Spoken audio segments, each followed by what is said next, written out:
and then we'll begin. Sure. Let's pray. Father, we thank you for life itself and for everything that you do for us every day. And Father, we're thankful for Jim and the years that you've given him, and those that have of us that have been blessed by his teaching over the years are especially thankful, and we're happy that he is recovered uh, pretty much from his stroke, and just pray that you'd watch over him and give him a very good.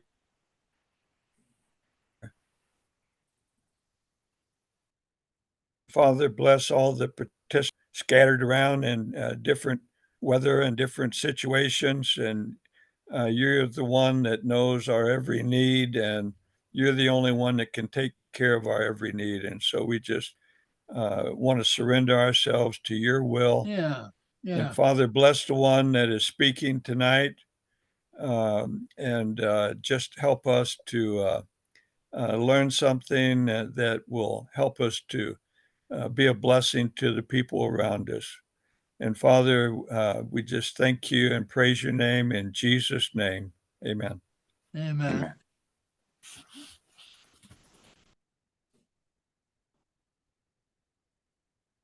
We're hanging around Mark 11. Jesus heads to the temple in a series of confrontations with the religious experts. These are the churchgoers who are the teachers and the moral-minded ones who have to deal with what they would call the rabble. The ones that don't know the law of Moses. And what they couldn't wrap their theological heads around was Jesus saw them, knew them, and loved them.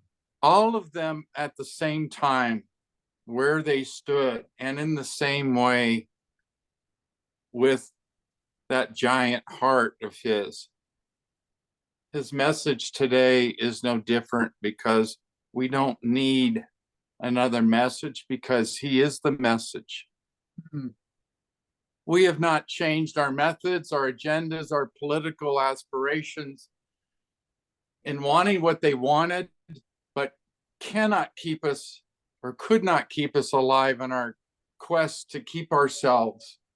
Though that doesn't speak for everyone, God is still saving a remnant. He's saving you and me, and the proof is that you came and you are still here. Why is that? He's the master of lifting heavy loads, life's loads, with those massive shoulders, the ones we couldn't move. We face every day in a world without God, but with more gods than you could ever count. Jesus must have seen something when he saw you, as he saw through the eyes of his Father. For we are as they are, every one of us. He exhibited holiness in the common, and it looked very common, but it was anything but common, because he saw something useful. He saw you with all your limitations, all your limiting circumstances, the very ones that you were born into. And he saw you and said to his Father, I think I could use you. And Jesus is never wrong when it comes to people, never. The crowd blended into a group of 5,000, and Jesus walked among them and didn't devalue their individuality, because his love is without limits. Chesterton said the following: it may not be an automatic necessity that makes all daisies alike. It may be that God makes every daisy separately, but he's never got tired of making them. It may be that he has an eternal appetite of infancy, for we have seen and grown old in our Father. is younger than we. That says volumes in an automated AI society, and you weren't an automated creation any more than a Model T in Henry Ford's assembly line. He makes each one of you with his holy purposes in mind, and even as he gives each one of us a role that the world might function in his holy image, and even though corrupted, continues to bless the human family that they might come to know and love him. He wasn't of the crowd or of this world, but he moved among the crowd in familiar ways, yet holy ways. And he moved when we moved, he moved with us. The crowd in Jesus' day must have seen something, for Jesus had his waders on up to his neck in human mud. It was our mud. Even children liked him and he liked them. And with their limited vocabulary, they know goodness when they saw it, and they saw him as very approachable, for they had no learned pretense, and heaven belonged to such guileless, beautiful little people like them, and he blessed and embraced them. Theirs was the kingdom of heaven, and children taught them a lot of things, even without knowing that that's what they were doing. We all saw the same events, but didn't see the same things. So he came to open their eyes, and he gave them meaning and purpose. My own grandchildren see and say things that sometimes startle me. Grandma, your gray hair is my favorite color, and you're puffy and lovable. Another time when Sherry was struggling with her hearing and kept asking Delaney to repeat herself, she said, Grandma, you never listen loud enough.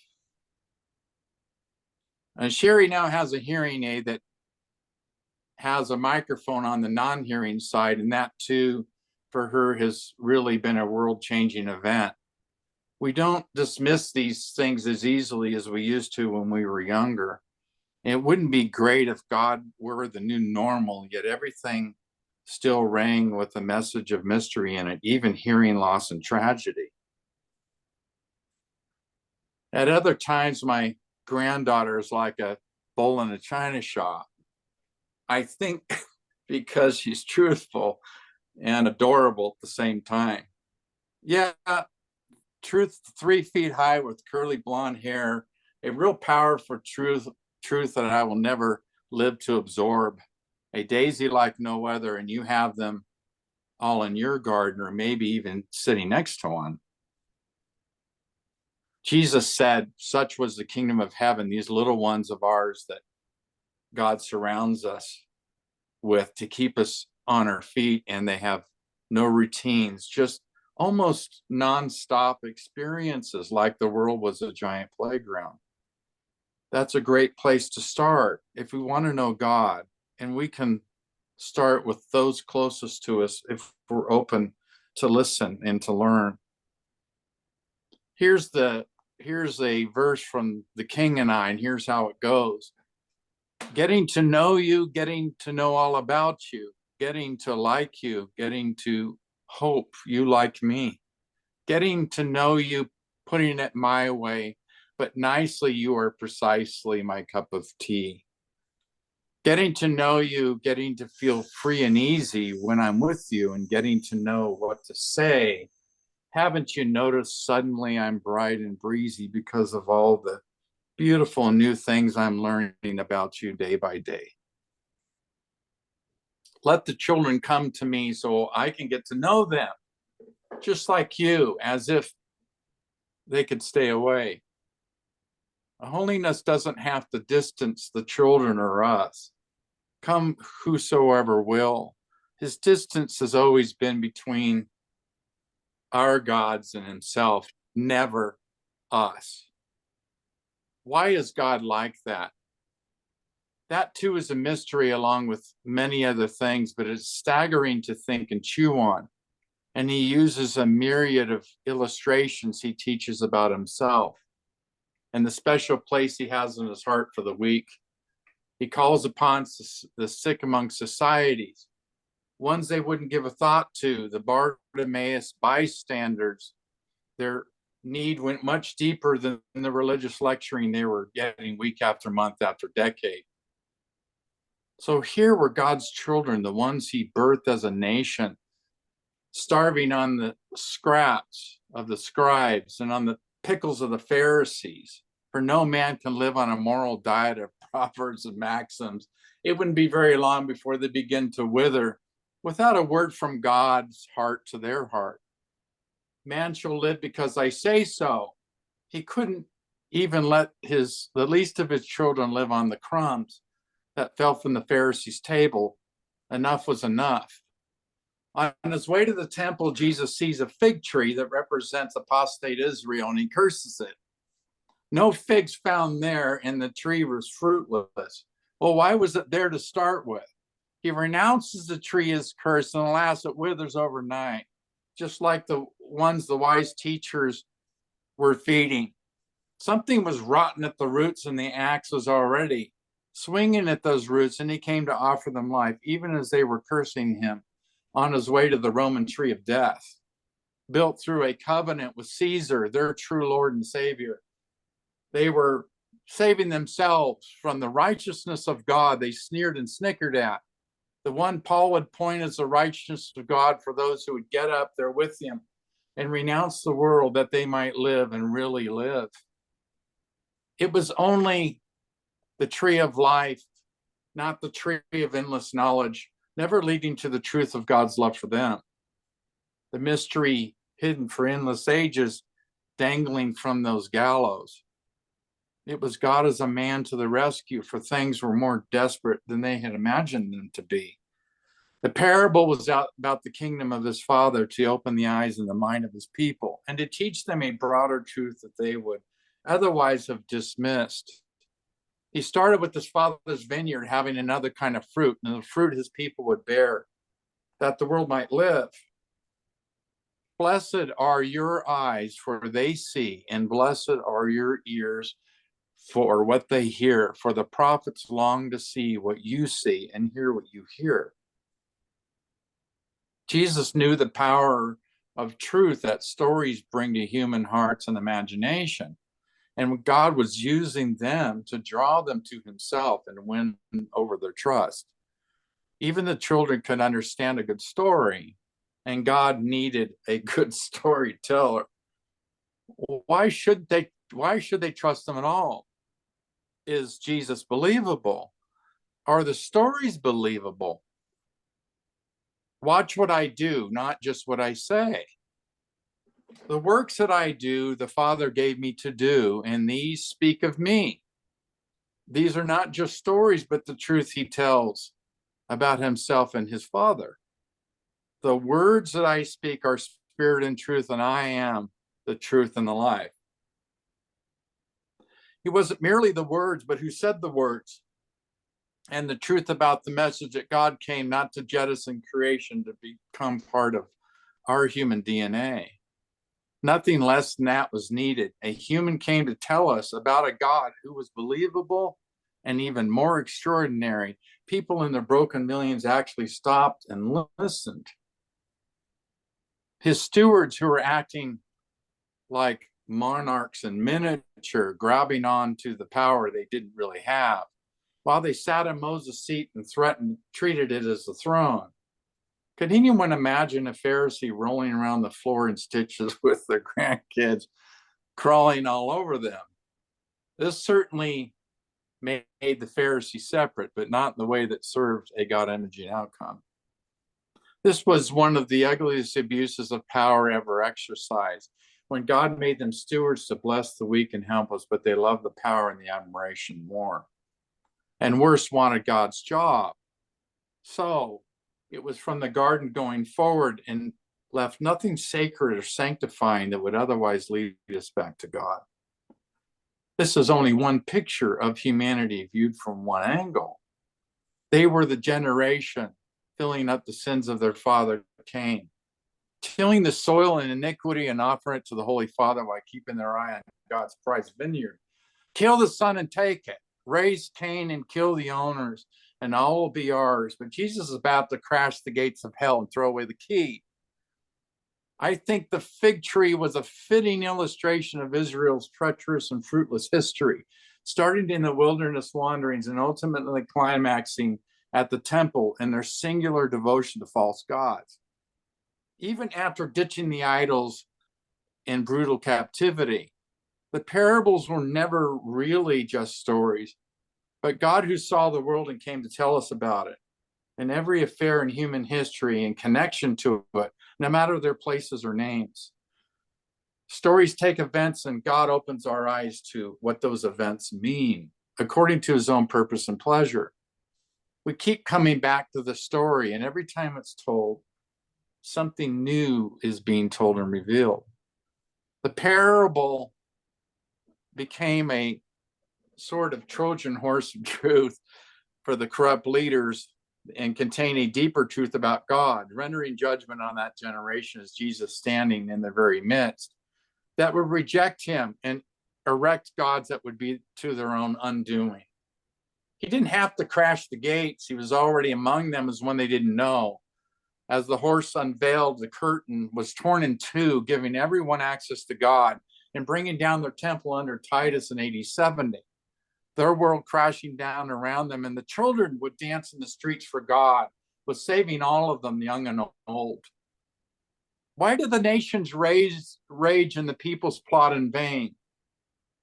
The kings of the earth set themselves, and the rulers take counsel together against the Lord and against his anointed, saying, let us burst their bonds asunder and cast away their cords from us. He who sits in the heavens laughs, the Lord holds him in derision. He who falls on this stone will be broken to pieces, but he on whom it falls will be crushed. They were offered a copper serpent, numerous judges, prophets, warnings, thunderings, visions, calamities as the antidote for their sick hearts. And now Jesus is offered, as Moses lifted up the serpent in the wilderness, so the Son of Man must be lifted up. And whoever believes in him may have eternal life. Would they have a king over them? Or they had no choice. But what kind of king would they place in the inner sanctuary of their corrupted hearts? What kind of king are you? What kind of king rides on a donkey that might be borrowed or might be hijacked? What kind of a king builds a castle with a wide open door for children to enter, but a needle eye-sized hole for the rich? What kind of king rides on a donkey into the city where his assassins are waiting? What kind of a king enters his assassin city with a ragtag commotion for all to see and not one security guard? What kind of king lets his subjects treat him like a military liberator, but doesn't come with a single sword or weapon? What kind of a king lets his followers send a public message to the competing powers with no interest of answering a single challenge? What kind of king are you? What kind of king can send two followers to fetch a donkey and know exactly what they'll need to say? Is this the God that places trust in human fallibility, people that can be trusted? And it's risky as gambling. And amazingly, they trust him. All the faces that I see here say that that is so. And he would say, we're all trustworthy. We choose to cooperate, but we also willingly choose to cooperate and do what pleases him. Should that shock or surprise us? People are doing that all the time. In the midst of their pain, their cancer, their loss of life, their savings, burying their own children before their time, and on, and they're staying even when he doesn't exempt us from any of it, but whispers, trust me, I will restore all the worm and the caterpillar have eaten. Watch me as I run to the cross with those very people in mind and shake off death like a common cold. Watch what I do, not just what I say. The religious leaders became their own gods, making promises they can't keep or deliver. And God did have an expectation that wasn't impossible for them to do.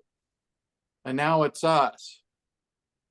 I know not what the future has of marvel or surprise, assured alone that life and death his mercy underlies. And if my heart and flesh are weak to bear an untried pain, the bruised reed he will not break, but strengthen and sustain. No offering of my own I have, nor works of my faith to prove, but I can give the gifts he gave and plead his love for love. And so beside the silent sea, I wait the muffled oar. No harm from him can come to me in ocean or on a shore. I know not where his islands lift, their fronded palms in air. I only know I cannot drift beyond his love and care.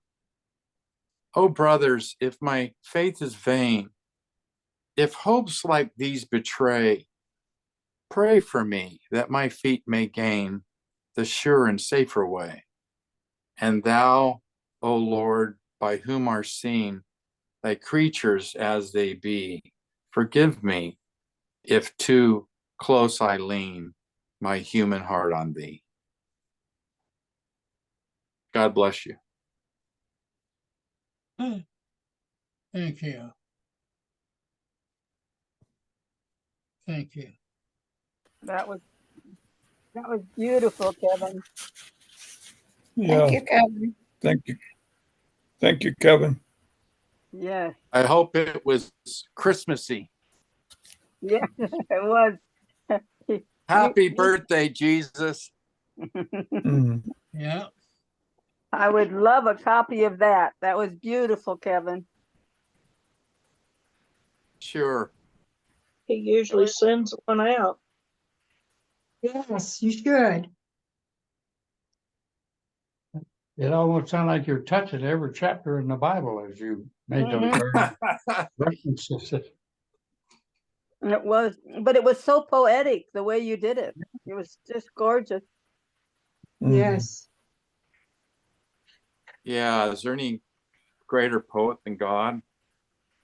That's Yeah. true. Yeah. Poet. It's amazing to think just the thought that he's a poet. Mhm. A heart of a poet. And The I've passage that learned says that, poetry through time. I've learned to love poetry more. Mhm. I wasn't exposed much to poetry as a kid, but it's you're missing it. Yeah. There's a passage that says that we are God's workmanship. And I don't know Greek, but I've been told that the word for workmanship is poem. We are God's poem.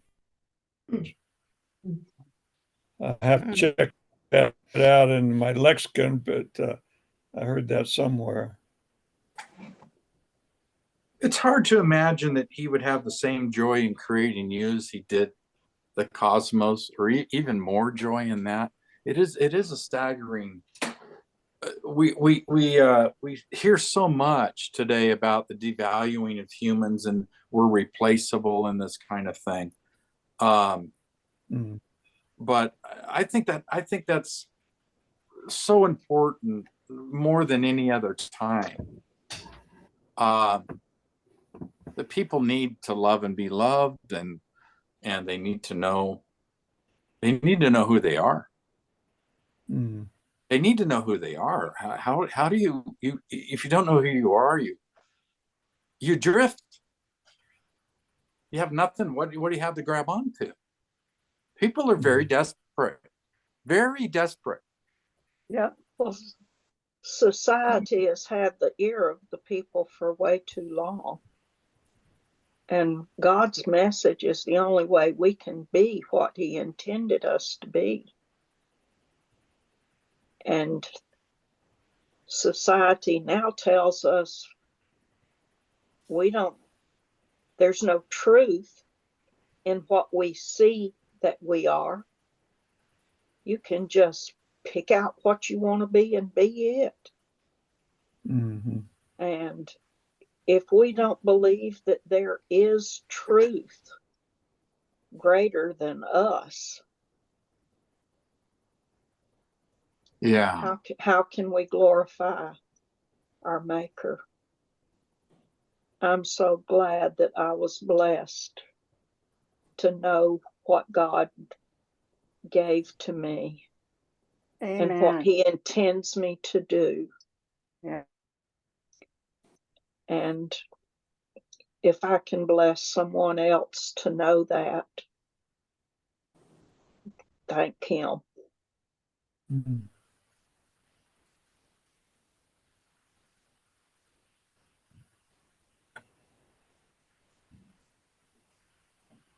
Anyone else?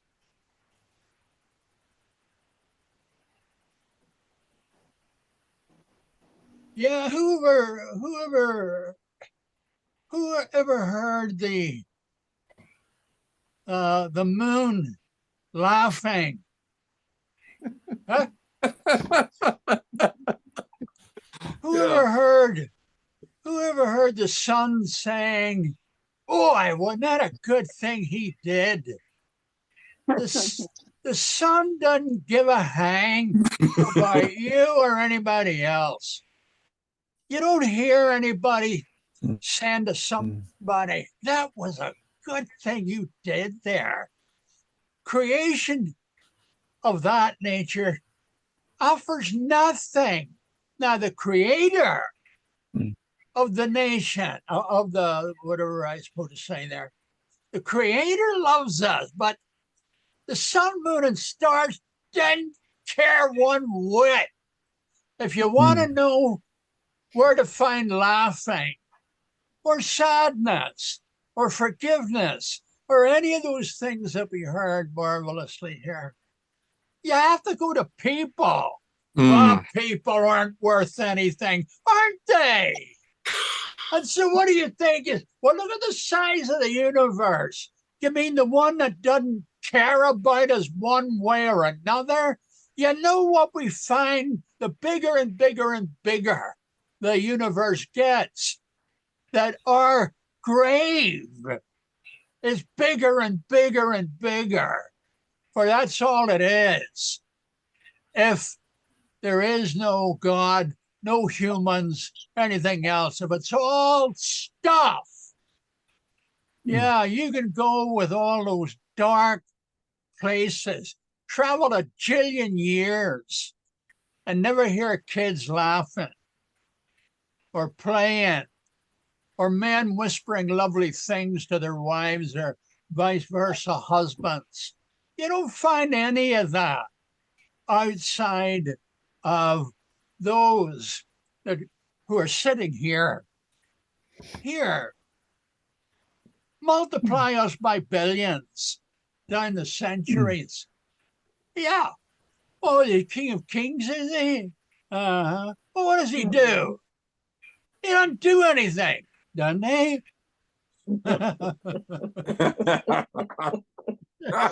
What?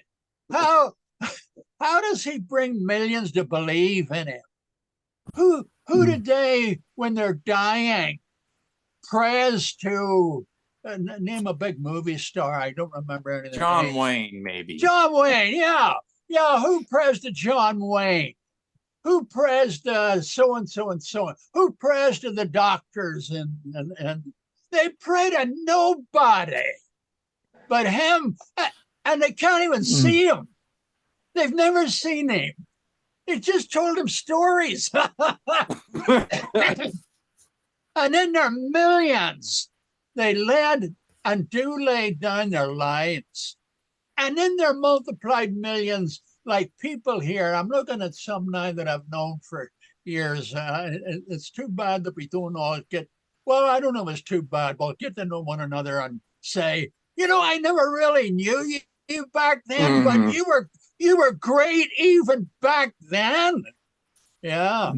So to put humans down, that we don't count for a trivial piece of nonsense and all of that. But let's look at the sun. And the sun burns them up Let's look at the wind and it blows them to shreds. What? The creation loves nobody. All it is a big tombstone. Or I don't know, stone, but a tomb that we're all going to go to. If there is no God, that's all we've got. A big, magnificent, isn't that a magnificent funeral house? What?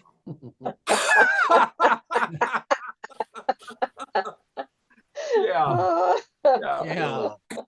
No That's poetry. No poetry up there. Just crash, bang, blow up, burn, all of, but no poetry. Yeah. Thank you. Thank you. Jim, you wrote an article called "The Moon Doesn't Care About You." Yeah. Yeah, I did. It's a great article, by the way. It's fantastic. Same, just what he said. Oh, I'm happy. Love that article. Yeah. Kevin, Yes. Ah, Sam has his hand up. Oh, yeah, please. Sorry. Sam? You'll need to move center, Sam. We're still not hearing you, brother.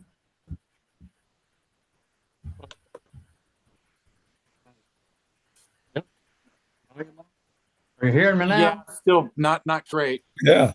You'll have Not to great. put Let me your get- lips on the microphone. Oh. Oh, okay, Sam, good. It's it's on, so that's all I can. We're hearing Okay, you yeah. good. Go ahead, please. Go ahead. Okay. Yeah, you're Well, good. Yeah, you're fine. just about everything we've done, we've walked through here, just carries a thread of a happy note of some kind, and as opposed to the deadness and the darkness of the universe and those that are cut off from the tree of life. And I learned something this week. I just hadn't thought about it. We all know about the joy of Jesus. It only took one or two verses, but I didn't realize there's only one place in the New Testament where it says Jesus full of joy. And it was a joy that was showing up in his language, the way he was talking. So it wasn't a joy that he felt and went off somewhere privately to say a prayer. And it's in right after the report of the sending of the 70. And they returned and they gave their report, and they were so excited how even the demons had submitted to him in his name. And it says, and so it's in Luke chapter 10, verse 21, says, in that hour, Jesus rejoiced in the spirit. And when this was pointed out to me, I went and looked up to make sure the guy wasn't building something up in my mind. But that word for joy there is one of a very active, outgoing. It's kind of the word we'd use when somebody is just full of, it's in his speech and what he's saying. And the thing that he said was, I thank you, Father and Lord of heaven and earth, that you have hidden these things from the wise and the prudent and revealed them to babes. And the thought is not so much about the babes versus the non-babes, but what was it that made Jesus so happy when he saw these 70 no-name people that were part of they were disciples, but they were no names. They weren't guys with titles and qualifications and the ones at the top. There were people, whoever volunteered, however he selected them, and he sent them out. And they came back with this report, and they were so excited. And they had done this on their own without him being out there with them. And he is just beside himself with joy at what is beginning to happen now in the hearts of humankind. And I just want to kind of plug that into what you did there tonight, because to me, it just fits so well. He was so happy about what was going on in the hearts of those men. It was full of joy. Yes. And I defy you to find another place in the New Testament where it talks about him being full of joy in a narrative that's about him. That's the only one I Yeah. can find. Yeah. And So here's John 8, when they're about to when they walk away. We were talking about the work of God is that we believe. I think it's John 6. I'm very sorry. It's not 8. Yeah. And there's something stood out when I read, something jumped off the page. And I was standing near a wall, so I didn't fall over. But it almost knocked me over. That's good. So here's what he says. So he says to Jesus, "You want to go away too? You have the words of eternal life." And okay, here it is, right here. So, and then what follows it? We have believed. First thing, second thing, and then have come to know you're the Holy One. yeah, They believed, and then their eyes were opened and they saw him for who he was. So when Wilson was mentioning about getting the tree right, it really we move away from that. What drew us to begin with? Well, was the fact that we had faith and we believed, and we were so excited that the day that we knew that was true. We were baptized and we were on fire. And what was all of that? It was the same faith that sustains us our whole existence in our walk with God. So we never outgrow. We don't get away from the root of the tree. We stay planted in faith. And it's our faith that's tested, our faith that's fortified. And in Hebrews, he'll say, author and finisher of our faith. The whole thing is faith. Taken my whole life to see how simple that is, but there's nothing simple about that text there. And how is it that we have come to believe that you are the one? And then he says, oh, my Father had revealed this to you. So it must be the work of the Father that's drawing us to the Son, even as we respond to it. It must be that the Father is drawing us and allowing us to see. Not miraculous, though, Sam, along the same lines that anyone comes to believe. And I don't know how that happens. I used to think I knew, but now I don't. I don't really know. How is that? How is that possible? Because God works in ways we can't possibly understand. Go on, Alan. No, that's the whole crux of we just never we God's continually, this is my perspective, God's continually working in us in ways that we don't even know it's happening. We said that many times, and I know we all believe that, and the scriptures verify that God works in miraculous ways. That's our hope, that when challenges face us, that we can't see how to solve it, but God knows how, and God knows when, and so we're never going to know that, I don't think, until if he reveals it in eternity to us, how he works. But it doesn't matter if we don't know, only that we know that he is, that we believe that he is. That's the key. We don't have to be proved. That doesn't have to be proved to us for us to believe it. The world wants proof all the time, but we don't. I don't require God say, I got to know how you're doing this, God, before I let you do it. No. The world may want to know. We want to know sometimes, but there are things that are not given for us to know, and I accept that. And so how he does it, I'm just so glad that he does. That's the whole point. Kevin, it's spooky that he your could, state. yeah, go ahead. Sorry, the question was, how does God draw us? Is that what you were? No, it wasn't a question. He does draw us. Oh, okay. And I think with Alan, he's saying, well, I looked and he snuck up on me. I didn't see that coming anywhere. And it sounds like a great thing to say, but actually, I think that's how it happens. I don't think we know. and then our faith is richer and deeper and whatever. We go, I have no idea how that happened. But If we're not careful, So, we're walking off and leaving the testimony. You know, when John was writing that, and there in chapter 6, when you came to that verse, we have come to see and know, John has spent 6 chapters of showing you all the things that God is doing, sure, what these men have witnessed, and he's telling us how these men came to see and know. And if you can't believe that, there's nothing else, anything else that God can do. You know, you've got to believe the things that God does, and quit using your own knowledge and your flaunted ability to use logic or whatever and say, well, wait a minute, that doesn't work for me, or that can't be because I know this. And we need to test our own knowledge and make sure we know how we know what we know, and not just something we feel or what we believe because everybody else is I believing. know what you're driving at.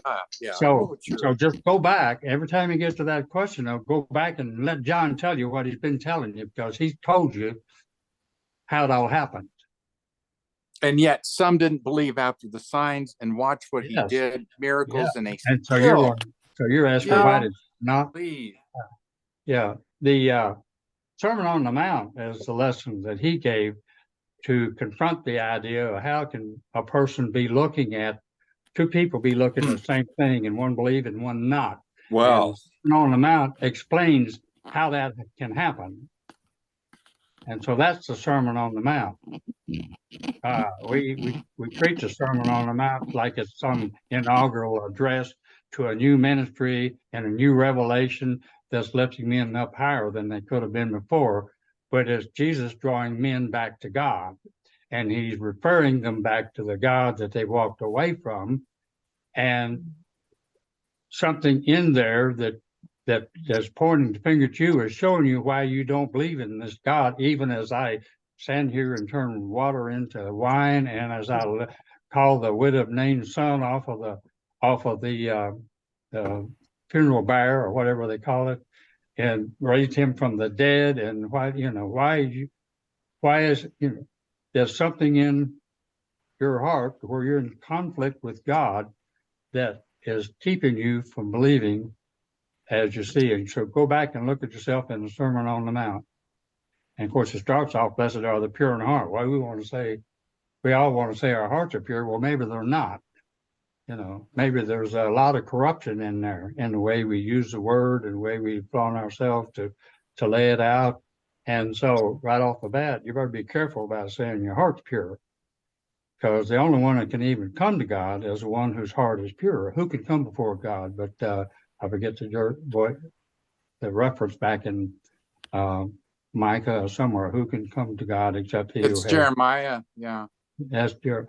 And so who can understand the heart of all of those. So he starts the whole sermon off and just builds on all of those things. And it's an explanation for people to be able to see how can these people be picking on Jesus for all these Sabbath things that he's doing. And it's because of their corrupt and impure handling of the word of God that has set them up to where when he does perform a miracle, they come up with all their own reasons why there's something wrong with it. There's something horribly corrupt in anybody's mind. I don't care how innocent we want to think he is, but there's something corrupt in him, whether it was all his doing or not is beside the point. The point is there's something corrupt in there. And so that is keeping him from believing when God comes down and does something right in front of his eye.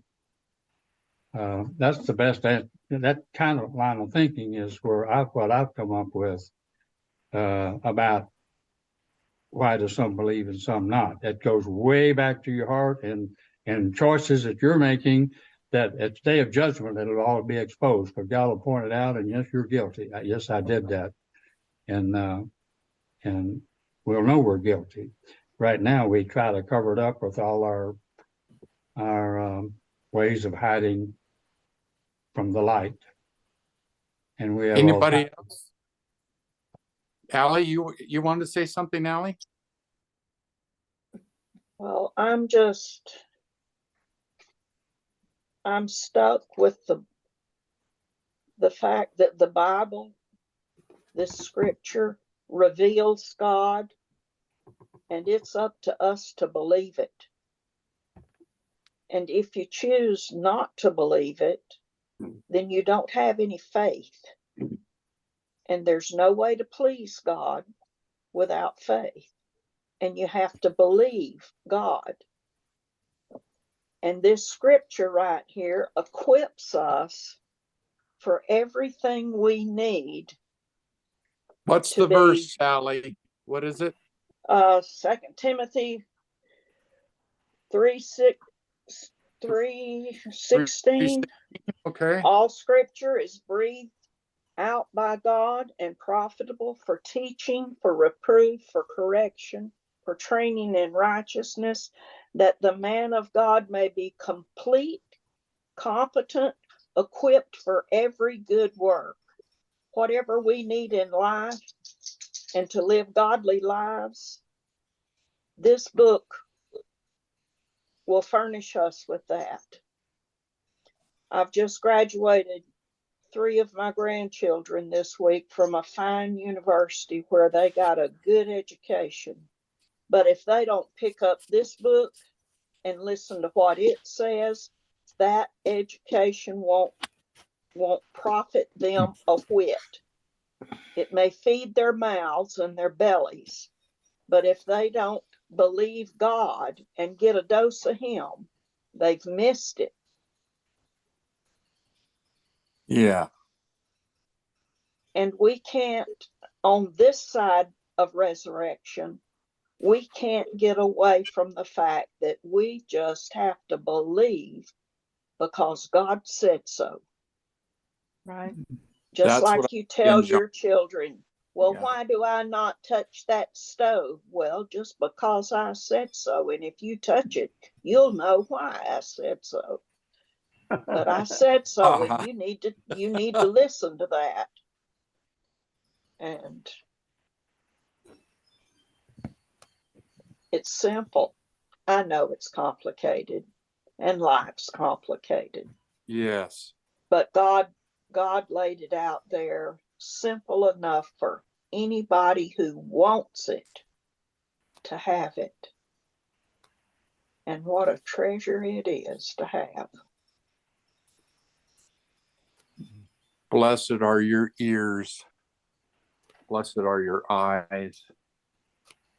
The parable of the soils doesn't give us every circumstance in which people find themselves in, but it does give us a picture of how it is that people become hardened and how that happens. Yes. And that they're not able to at that particular time. That's and right. I'm convinced that we're all one type of soil or another in various places in our life situation. But I don't believe that. I believe the Spirit is very much involved. And I also don't think that he dropped the Bible with a note attached saying good luck. I don't think that No, either. I don't think so either. It's a living, He's living and organic, active. and so I have to know that the assurance is that he's working because he tells me he is. I don't need to know the details. I can, if you're looking at the tree and you see the fruit, then you know. This is how you know. You look at the fruit, you see that right? Yeah, I do. It's edible. Okay, well, that's how you know. There's no way to get around that. It's Jesus, and he's the Word, and it's a living Word. Yeah. Satan killed him, but he didn't stay dead. He's alive. It was Jim, you used the word he's a living, not a spirit. He is spirit. Jesus is a spirit,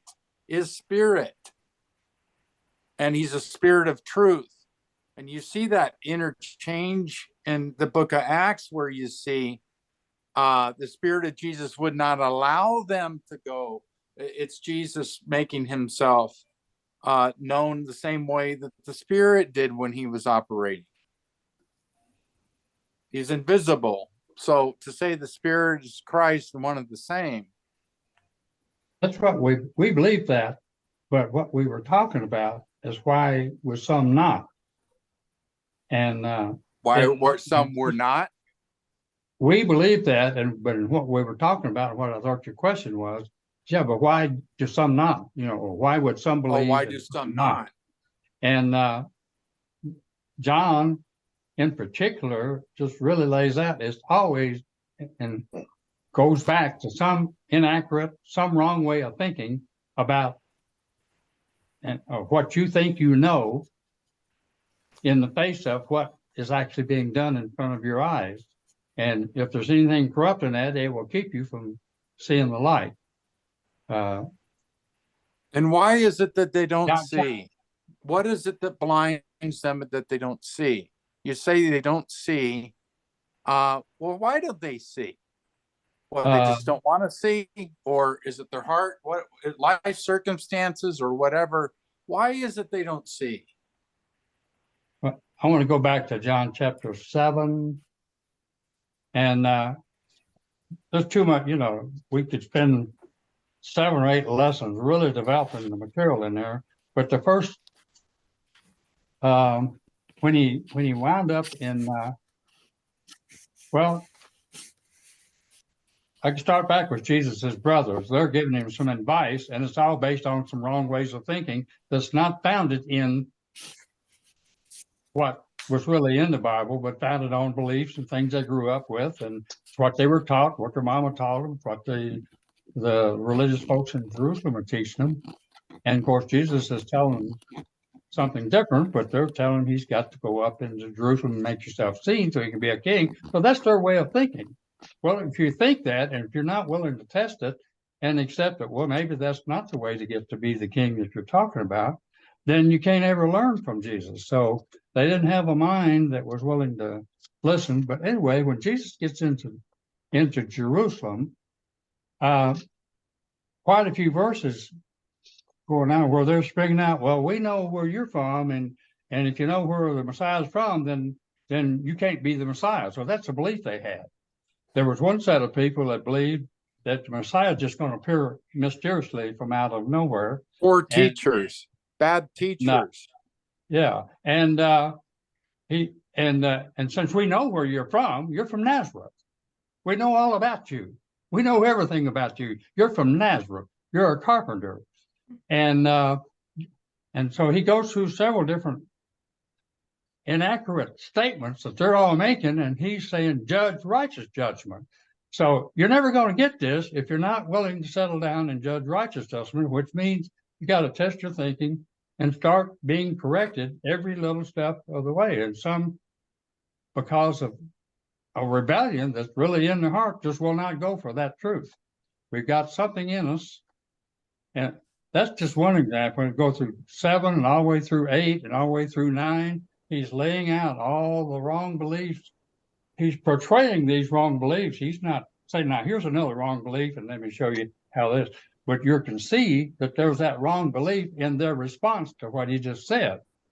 And we have to start seeing the wrong belief that's at work, that's triggering their response to what he does.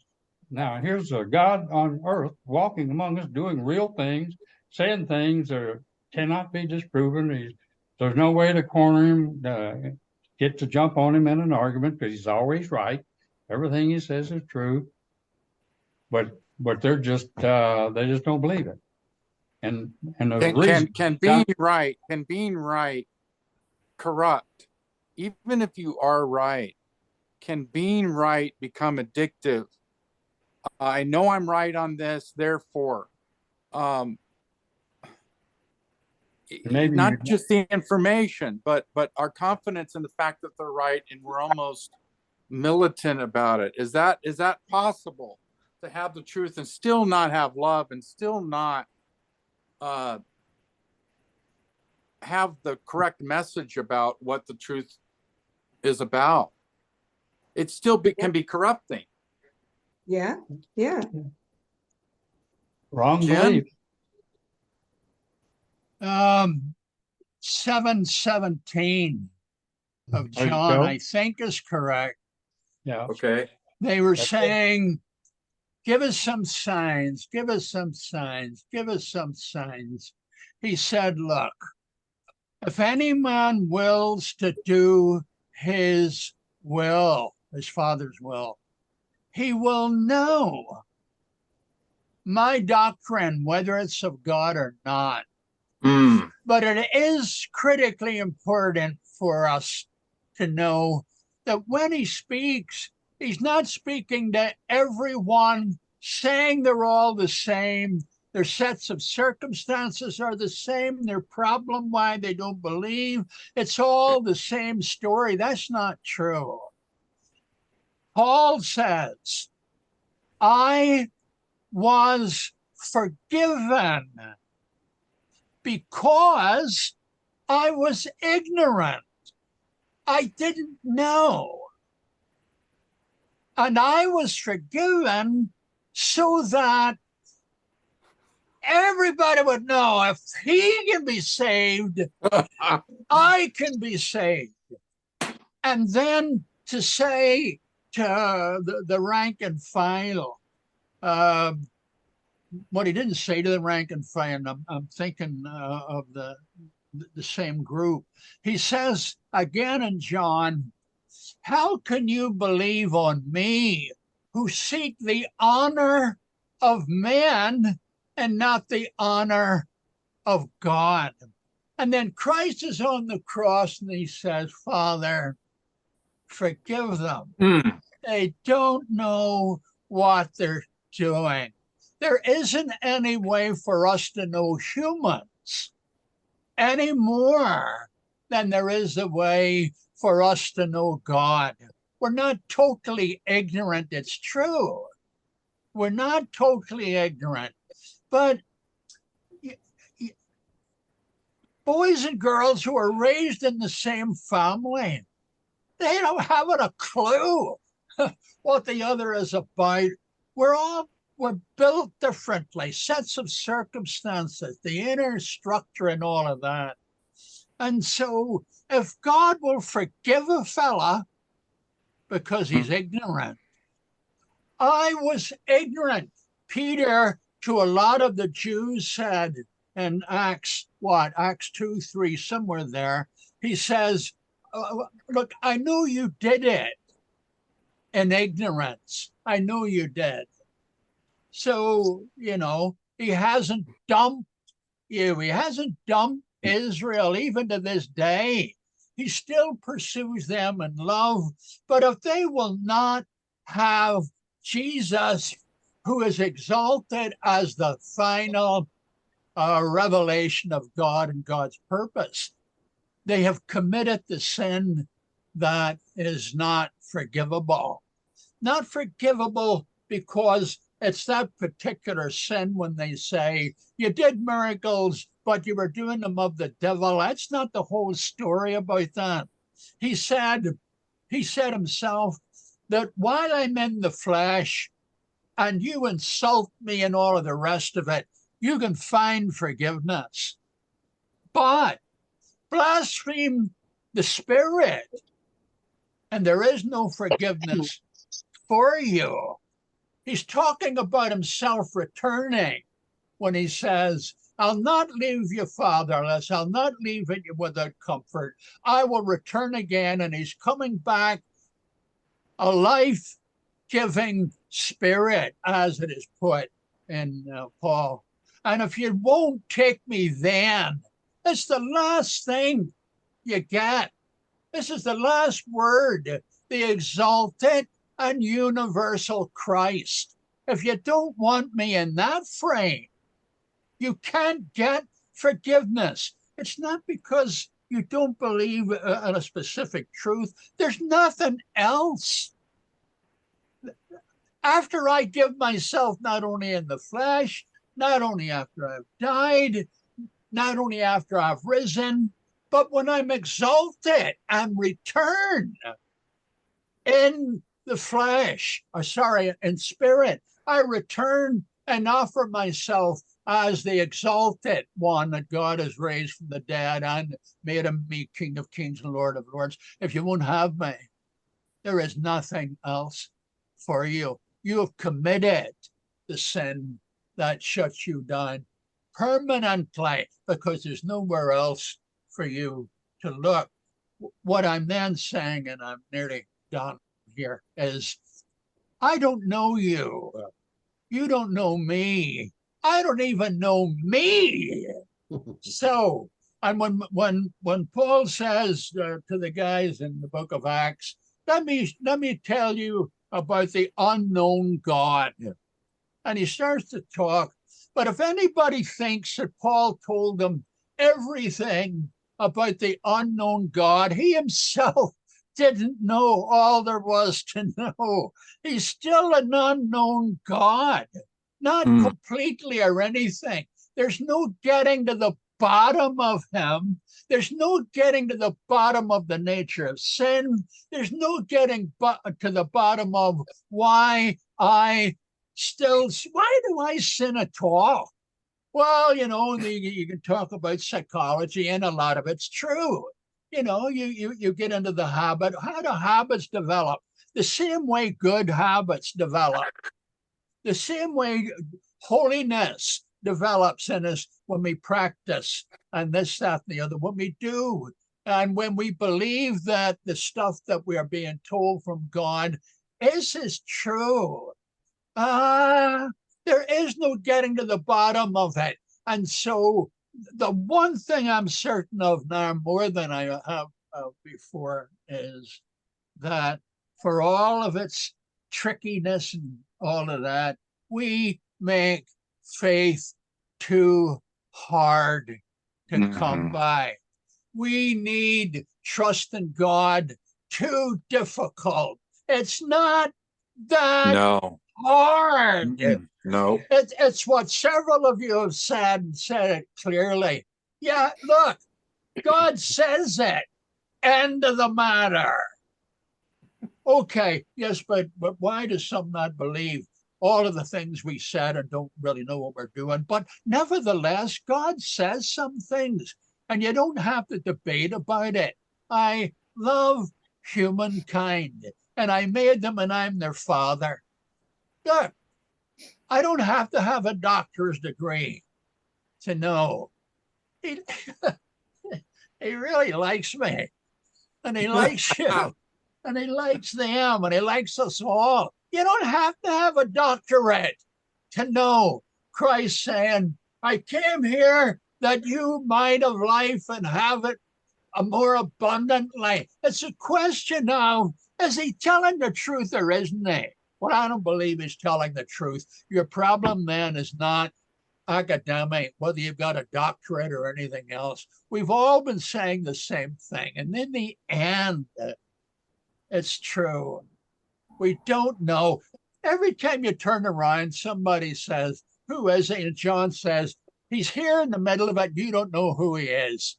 He said, I don't even know who he was. And God said, well, watch what happens. Yeah.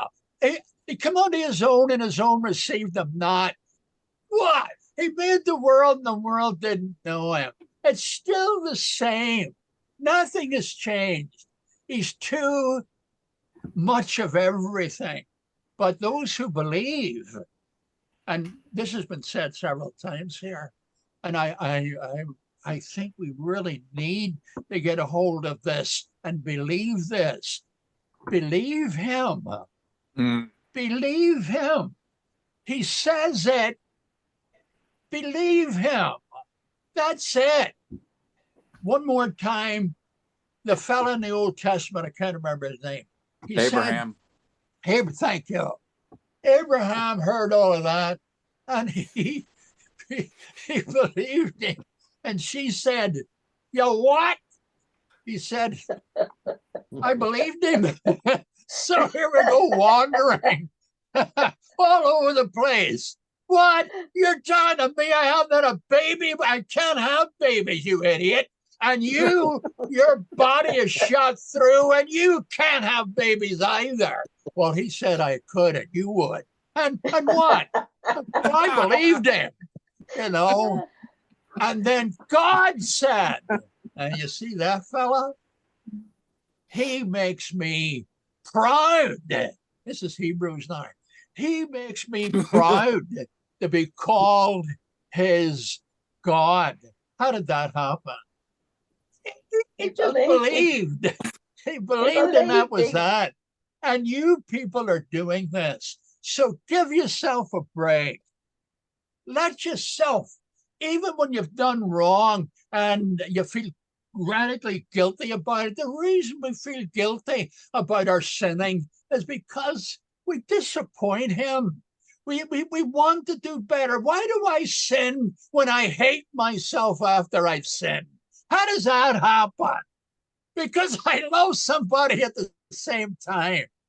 And we've come to love him because we've come to know him. And the song is right. The song is right. Getting to know you, getting to know all about you, getting to like you, getting to listen. That's one of the best sermons ever written. That song. Can't you see? You what? I'm getting to know you. And that, the whole thing is, that's how humans get to know humans. It's how they get to love humans. All of that. And when you get to love humans, you can't hurt them as quickly and easily as you would have done if you hated their guts. Yeah? If you love them, you attempt to please. And if you love them, you forgive. Love covers a multitude of sins. Covers them. Doesn't just forgive them. Doesn't just forgive them. It covers them. It covers them, for pity's sake. We've got us a great God, and if we never know another thing about him, we already know enough. You want to see him? Jesus said, here he is, you know, take a look. This is me. And he would say to God, what do you like? And he said, I've already showed you. There he is over there standing in the corner. What? It's not that hard. The guy keeps telling, I have hunted after God. I have spent years reading the books. I've done this, that, and the other. And an angel said, hey, God's just not that hard to find. Come on. Come on. This is a great message.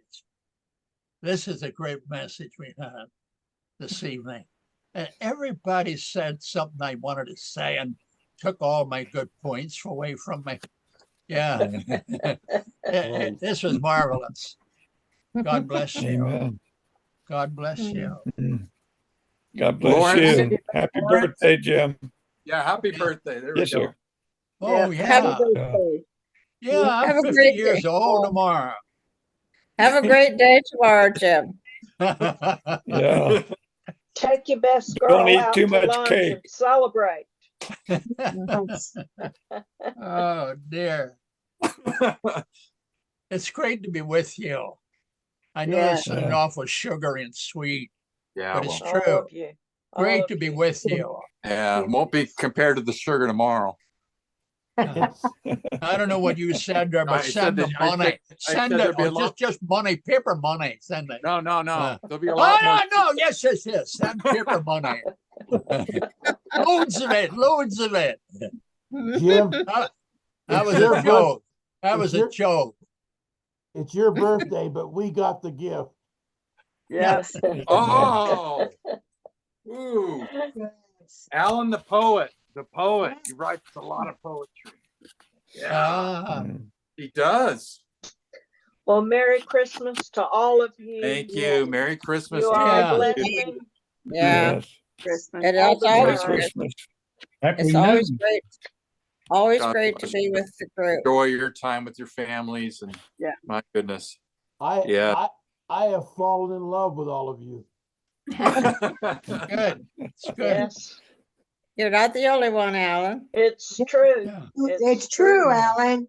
Yes, I agree. Yeah. You're a sweet man, Alan. Yeah. Yes. And I believe. I love That's the that. thing. That's the thing. So happy birthday to Jesus Christ tomorrow. Yes. Happy Amen. birthday. Happy Yeah. birthday. No matter what everybody says, he wasn't born. He wasn't born then. He wasn't born at all. Shut up. Happy birthday, Lord Jesus. Amen. Amen.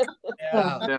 Hang it on your No, ear. Right there. Hang You're it on your funny. You're funny, big boy. All right. Have a good week. We'll See see you you after the next year. first. Next year. Next year. Yep. Yeah. Got I it. believe. I believe. That's it. That's That's right. it. Amen. And what do I have to do? To do the work of God. This is the work of God. That you Absolutely. believe on him whom he has sent. And I End the story. I believe. that he's the answer for me. That'll do it. That'll do All it. There's right, another. Sam. There's another singer. There's another singer. We've got Yeah. singers all over the show here. Who was that? I was saying. That was Sam. That was Yeah. Sam, the I'm man. practicing up to sing "Oh Holy Night" Sunday night. Ooh. But I'm going to do it. Donna's the I first. like to that. hear it. That is Oh, a that's a song, isn't it? great I'm song. gonna- I like that No.